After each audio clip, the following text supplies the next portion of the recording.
Revelation chapter 18.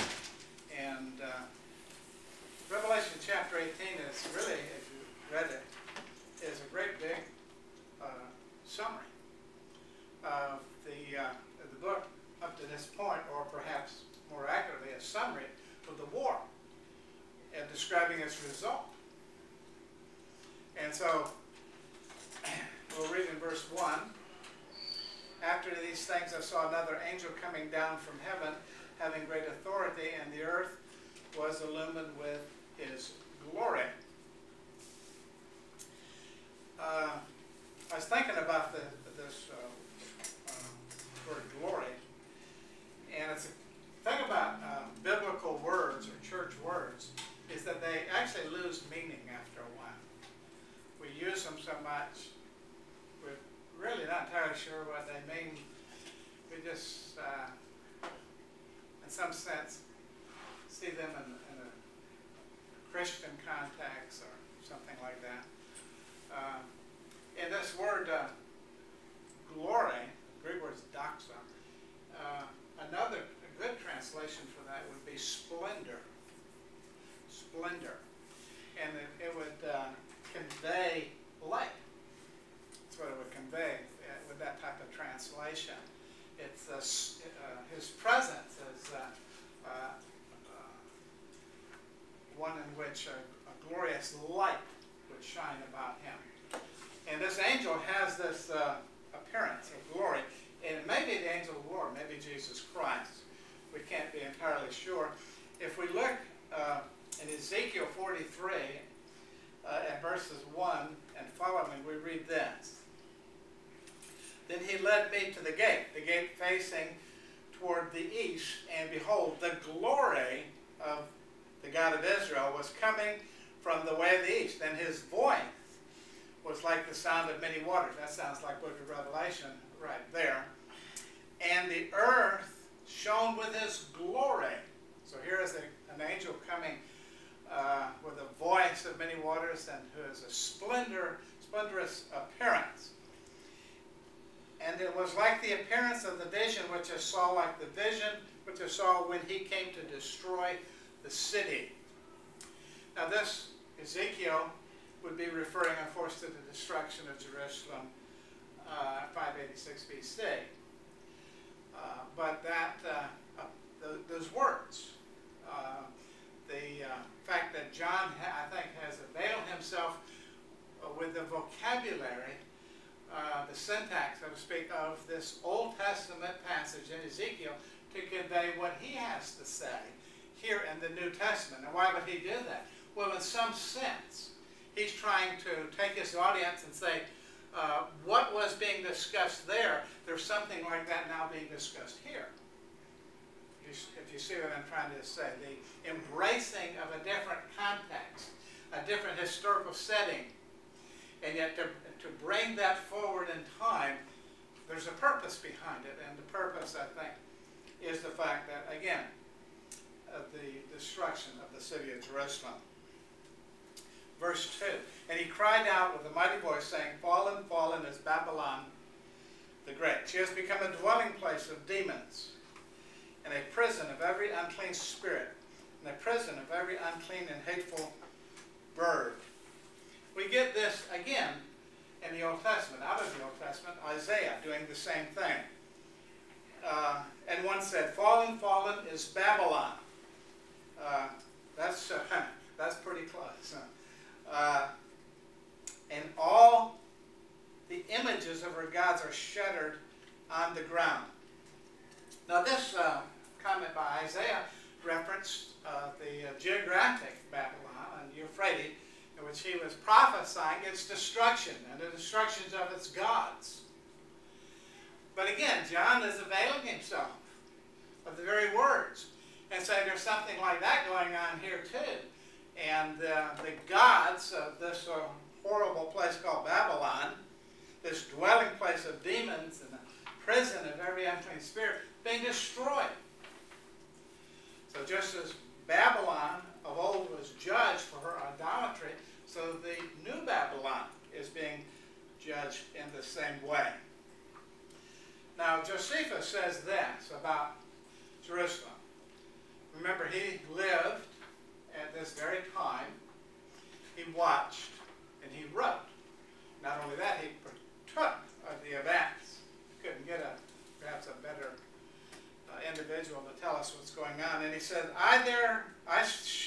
therefore speak my mind here at once briefly, that neither did any other city ever suffer such miseries, nor did any age ever breed a generation more fruitful in wickedness than this was from the beginning of the world.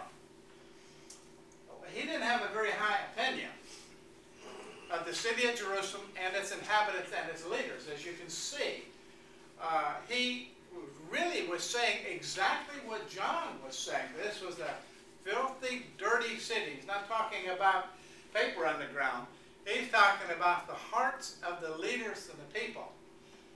He goes on in another passage and says, indeed, that was a time most fertile in all manner of wicked practices, insomuch that no kind of evil deeds were then left undone, nor could anyone so much as devise any bad thing that was new. So deeply were they all infected and strove with one another in their single capacity and in their communities, who should run the greatest lengths in impiety toward God. Fascinating. Who would, achieve the greatest achievement in their impiety toward God? This city, which was supposed to be truly pious, being the city of God itself. It goes on, says in another place, I suppose that had the Romans made any longer delay in coming against these villains, the city would either have been swallowed up by the ground opening upon them, or been overflowed by water, and they were on a mountain, a big trip, or else been destroyed by such thunder as the country of Sodom perished by, for it had brought forth a generation of men much more atheistical than were those that suffered such punishments. For by their madness it was that all the people came to be destroyed. He calls this community, Jerusalem, atheistical, an old word from several hundred years ago.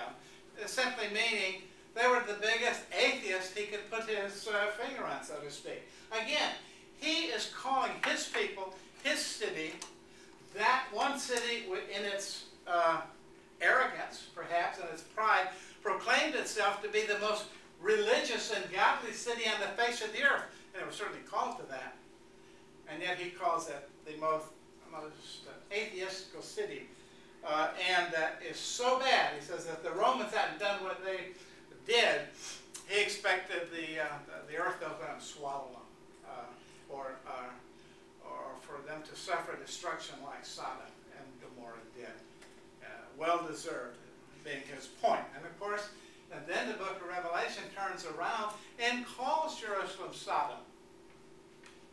And so it's interesting how Josephus' very vocabulary, the vocabulary of John, is so similar. Verse 3, for all the nations have drunk of the wine of the passion of her immorality, and the kings of the earth have committed acts of immorality with her, and the merchants of the earth have become rich by the wealth of her sensuality. Now, we're introduced to a couple topics here that continue through the rest of this summary, the rest of this chapter. And one is the corruption involved in the political alliances, kings of the earth. And the other are the merchants that are discussed here. In fact, I find it fascinating that most of what is said in this chapter is about wealth. You'd think most of what is being said would be about idolatry, about things to do with religion, shall we say. And yet the great majority of what is said through the rest of this chapter is about the corruption of their wealth, of their money, the things that they desired more than anything else, and what they did to get it, and how sorrowful those around them were when the city was destroyed, because it was a hub of economic activity for the area. Critically located between Syria and Egypt, and part of what was known as the Fertile Crescent. It was a narrow strip to some degree, because you had the Mediterranean Sea on one side, you had basically a desert on the other side, and through this narrow strip, armies and merchants for millennia had marched up and down this strip. And this became a critical highway for the transportation of goods. They either went by sea, or they arrived by sea, or they went up and down these highways from Egypt into Asia Minor, or from Asia Minor down into Egypt. And Jerusalem was a hub of activities in which caravans of camels and things of this nature would arrive, in which there would be hundreds of camels laden with goods, some to be sold right there in Jerusalem and Israel, and others taken down into Egypt or up into Syria. And so the merchants play a big role in this chapter. Jeremiah 51 verse 6 says this: "Flee from the midst of Babylon, and each of you save his life. Do not be destroyed in her punishment, for this is the Lord's time of vengeance." You remember in Luke that word vengeance was used, which in the sermon of really the Olivet Discourse, in which Luke calls it days of vengeance were coming upon the Lord. Christ used those words according to Luke. And for this is the Lord's time of vengeance. He is going to render recompense to her. Babylon has been a golden cup in the hand of the Lord, intoxicating all the earth. The nations have drunk of her wine, therefore the nations are going mad. Suddenly Babylon has fallen and been broken. Wail over her. Bring balm for her pain. Perhaps she may be healed. This is, again, referring to the actual Babylon on the Euphrates some years ago, but the similarities now apply to this new Babylon and called Babylon in the book of Revelation are striking. Verse 4, "I heard another voice from heaven saying, 'Come out of her, my people, so that you will not participate in her sins and receive her plagues.'" Now, a couple of things to be said about this. One, we read about the people of God doing just that, coming out of her in Revelation chapter 7. And you notice the phrase, "come out of her, my people."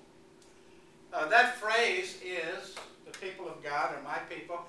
That is virtually a technical phrase, and not just simply a random combination of words.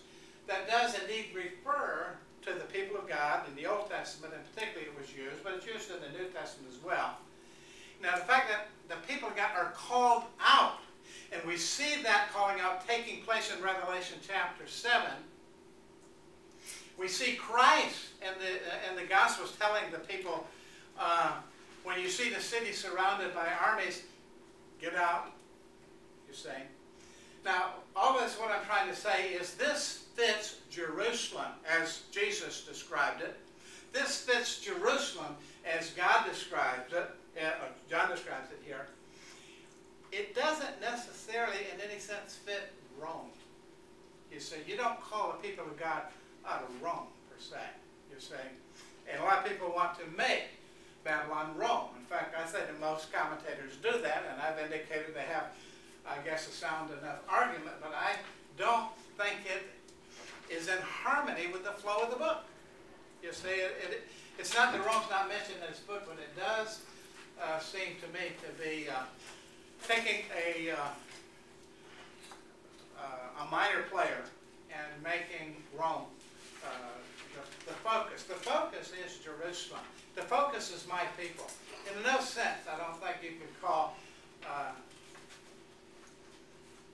Rome branch of the church was there. It was, those were the people of God.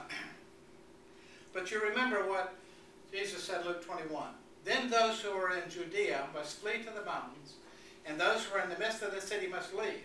And those who are in the country must not enter the city, because these are days of vengeance, so that all things which are written will be fulfilled. There can be no question what Christ was speaking of. He was not speaking of Rome. He was speaking of Jerusalem. And we see those words, these concepts, being reproduced here in this chapter, solidifying, I think, the idea that this is Jerusalem under discussion. For her sins, verse 5, have piled up as high as heaven, and God has remembered her iniquities.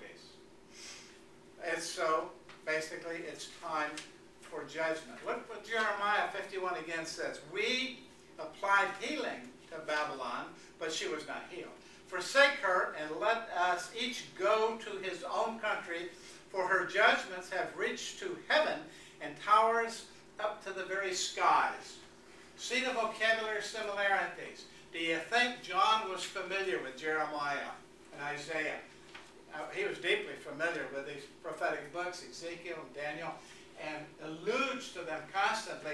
Again, bringing the concepts of destruction and such like from the Old Testament context and basically saying, and these same ideas are going to occur in the near future, and they're going to occur to Jerusalem. Pay her back, even as she has paid, and give back to her double according to her deeds. And the cup which she has mixed, mix twice as much for her. Now there is a strong condemnation here. Let's look at Exodus 22 and verse 4. If what he stole is actually found alive in his possession, whether an ox or a donkey or a sheep, he shall pay double. Now, the point I'm just trying to make here is paying back double was a biblical concept for when somebody had done something wrong. And God is paying back double. Other actually passages allude to a punishment 7 times. But 7 meaning a perfect punishment against this evil institution. But the Old Testament law is being brought forward here to make it clear that a crime has been committed, and a proper punishment for this crime is that she be paid back double what she did. Jeremiah 16:18 says, I will first doubly repay their iniquity and their sin, because they have polluted my land, they have filled my inheritance with carcasses of their detestable idols and with their abominations. And this is spoken of the priests and the royal and religious classes of Jerusalem. And he says they will be doubly repaid for their sin. And so John embraces these concepts. Jeremiah 17, let those who persecute me be put to shame.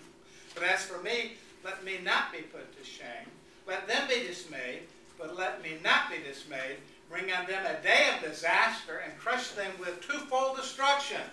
This is Jeremiah's prayer that Jerusalem would, in his day, would suffer these punishments for their horrible sins. And yet it appears that the Jerusalem of the time of Christ and the early New Testament church was even more corrupt. And the Jerusalem of the Old Testament would kill the prophets and the righteous people like Jeremiah. But the Jerusalem of the first century murdered Christ. They were even more corrupt and evil. To the degree that she glorified herself and lived sensuously, and of course this is personification, meaning you take some institution, in this case a city, and address it as a person, to the degree that she glorified herself and lived sensuously, to the same degree give her torment and mourning. For she says in her heart, I sit as a queen, and am not a widow, and will never see mourning. And that is John quoting them, thinking that they are beyond judgment, that they cannot be reached for their sin. But in fact, Isaiah says in 47:8, now then, hear this, you sensual one, who dwells securely, who says in your heart, I am, and therefore is no one beside me. I will not sit as a widow, nor know loss of children. The allusion by John is so great so often. I mean, you wouldn't be surprised if somebody accused him of plagiarism. You know, he was using the phrases, obviously so, to make the point. Just as that city thought they could not be reached in judgment, this one thinks the same thing. But in fact, that is not going to be the case. For this reason, in one day her plagues will come, pestilence and mourning and famine, and she will be burned up with fire, for the Lord God who judges her is strong. We've talked about the fact that this city being burned up with fire is stressed over and over again. I'm just wondering if there is any other focus on burned up with fire anywhere else in the Bible like it is in Jerusalem here. And I think the reason, as I've discussed before, is found in Leviticus 21:9. Also the daughter of any priest, if she profanes herself by harlotry, and of course, what is this person called by John? A harlot. She profanes herself by harlotry, she profanes her father, she shall be burned with fire. And so Jerusalem has profaned herself in harlotry, spiritual and biological harlotry. And the most severe of all judgments comes upon one with this priestly standing before God. And no other city had such a royal priestly standing where the temple of God itself stood. And where Christ was so displeased with their worship. One of the things he was most displeased with, remember on 2 different occasions, he drove the money changers from the temple. And remember I said in this chapter stresses money. It stresses the material aspects of life. How important they were to Jews, where the spiritual aspect was neglected. I don't know if you've noticed in the news or the media this week, but there were several rabbis in New Jersey who were arrested by the FBI, involved in various kinds of criminal activity between New Jersey and Israel, where they were, and I don't know how they were done or what the exact charge is, but millions of dollars were being stolen and being transferred through the banking system and such like, and the rabbis were doing it. You're saying, well, and others were involved. And they showed pictures of them, the big beards, the funny hats, and all, you know, the garments that the rabbis wear, in handcuffs, because of the corrupt, greedy nature of these so-called religious. And of course, Jews aren't the only one that are corrupt and steal. There are plenty of Protestants and every other religion that steal their congregations blind, you say. But it is, the point is that the chapter makes this point more than virtually any other point as we continue reading through it.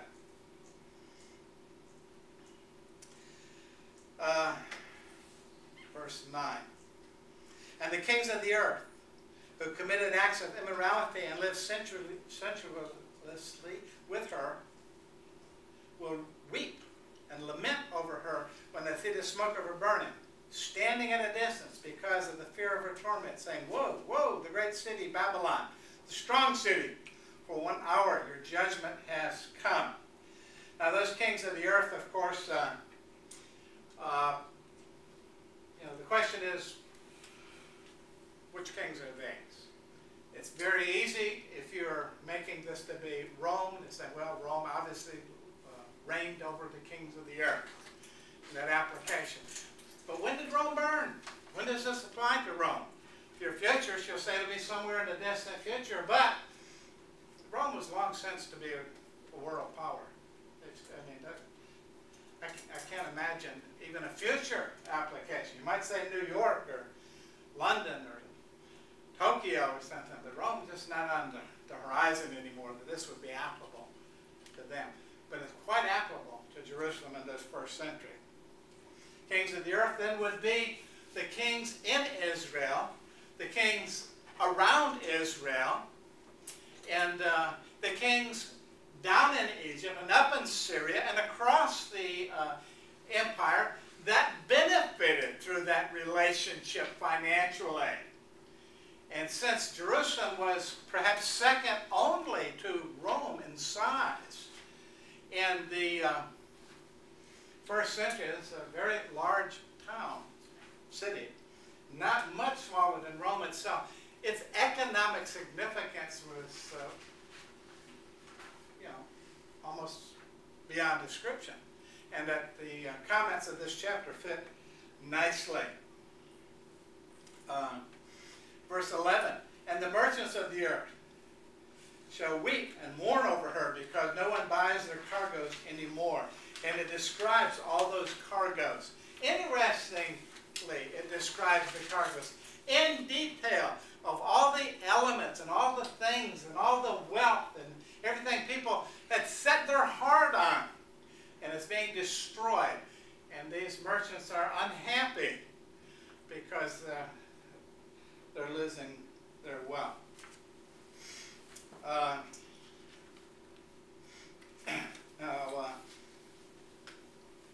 If we look at John 2:15, we are reminded what I said about Jesus. He made a scourge of cords and drove them all out of the temple with the sheep and oxen. And he poured out the coins of the money changers and overturned their tables. And so this has precedent in the ministry of Jesus himself, this judgment, this attack on the greediness of the merchants. How they would bring their trade right into the temple itself. And of course, why could they do that? Because they paid royalties to the priests, to the powers that be, the high priest. They get a certain, it's like, I don't know if it's like a, they're going to a jockey lot, would you rent a space or if you gave a percentage, I don't know. That's all I know. It was in they thought it was in their financial best interest to flood the temple complex with these people who were basically ripping off the population because they had to buy a sheep for sacrifice, unless you wanted to drive one, 50 or 100 miles to Jerusalem. What you do is bring money, and you'd buy one, but you couldn't buy one just anywhere because the priest had to approve it. They had to check it out and approve it. And you want to guess what was going to happen if you brought your own sheep in there that you brought to Jerusalem or bought somewhere else in Jerusalem? Oh, no, that one doesn't. So I'm sorry. What are they doing? You bet. Now, these over here have been approved. You say. So you're going to have to go over there and buy one for sacrifice. Meaning, I'm going to make a buck on that one. I'm not making anything on that. You're disapproved.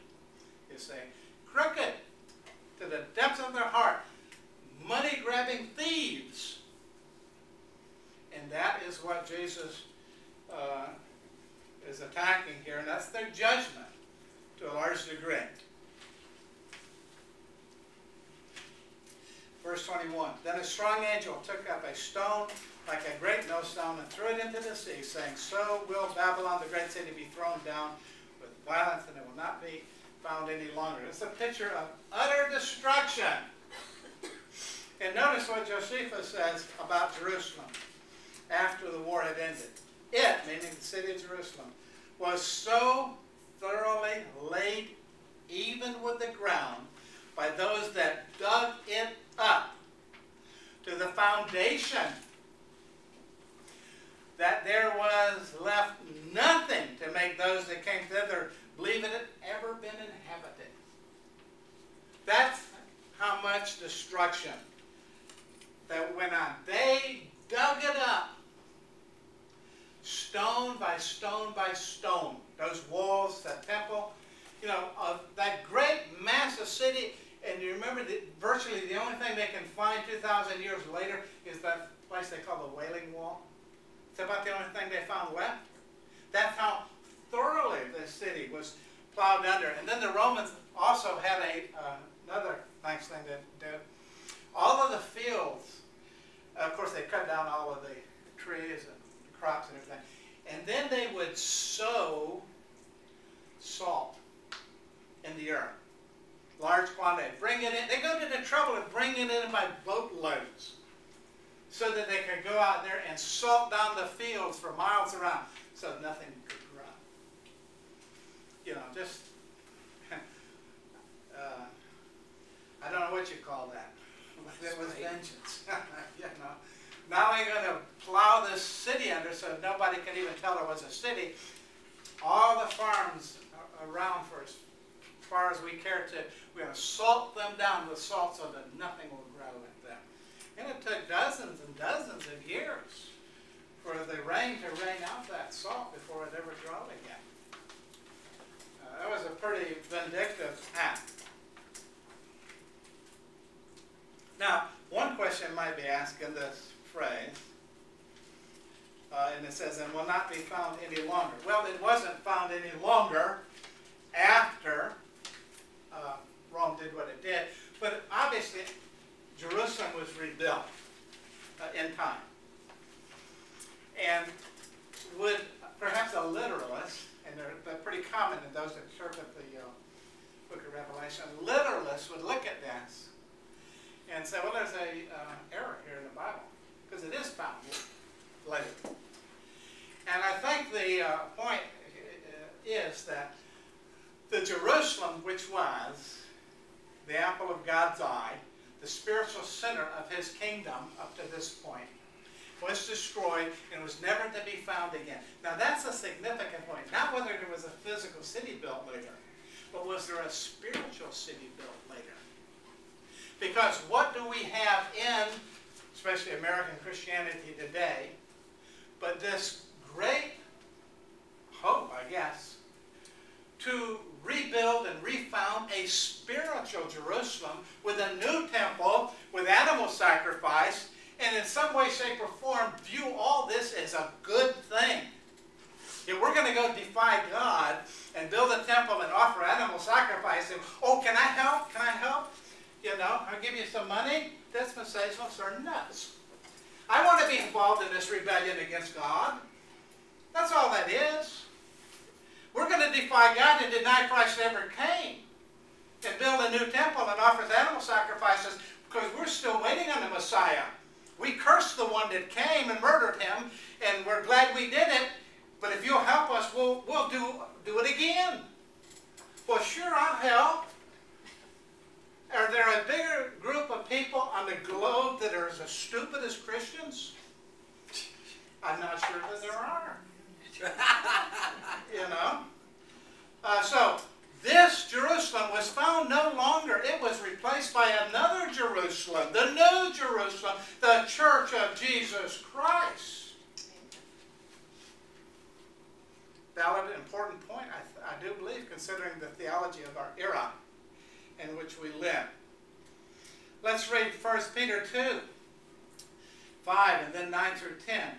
You also, as living stones, says Peter, a Jew, to the Church of Jesus Christ, are being built up as a spiritual house.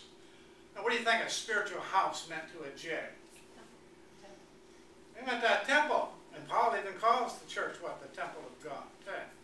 He wasn't talking about buildings. He's talking about the body.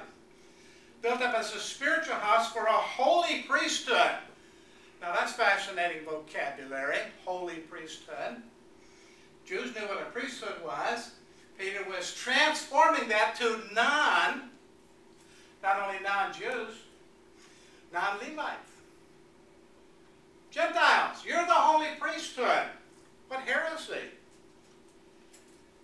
To offer up spiritual sacrifices acceptable to God through Jesus Christ, but you are a chosen race. Oh, but get the stones out. That's it. He's gone over the line now. He's calling somebody other than a Jew, a chosen race. He's calling the church. You are a chosen race, a royal priesthood, a holy nation, a people for God's own possession. Now you are the people of God. And that phrase, people of God, meant a lot to a Jew. My word, he better make sure he is writing this from a Gentile community. Because if the Jews got a hold of that, they'd kill him in a heartbeat. You see? And what is Peter saying? The church is the people of God. You know, Peter's not trying to take up a collection to rebuild a temple. You see? The temple is being built in the community of faith. How hard is this to get? Paul, what does he say? Galatians 6:16. And those who will walk by this rule, peace and mercy be upon them and upon the Israel of God.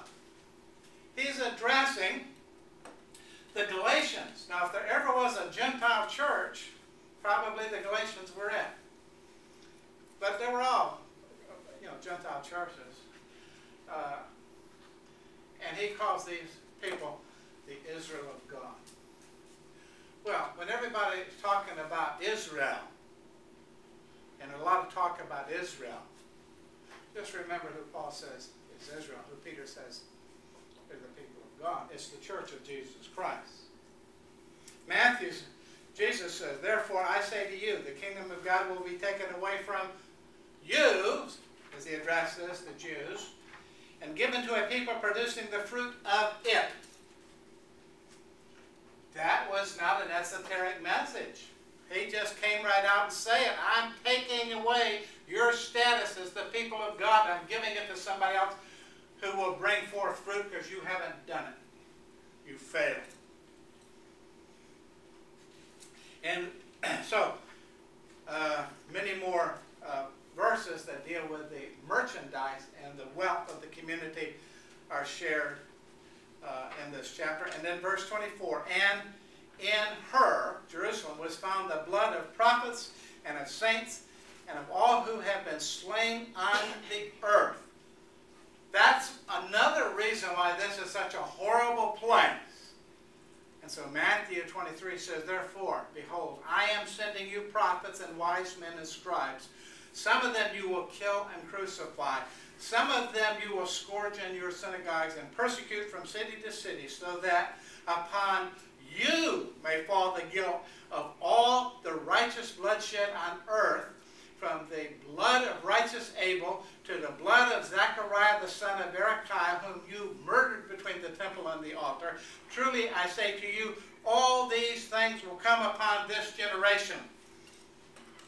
You can reinterpret the generation to your heart's content, but whatever you come up with other than a 40-year period from that point, you got it wrong. All of this was to happen in that generation. And what is chapter 18 of the book of Revelation do? It summarizes and describes exactly what Christ said would happen.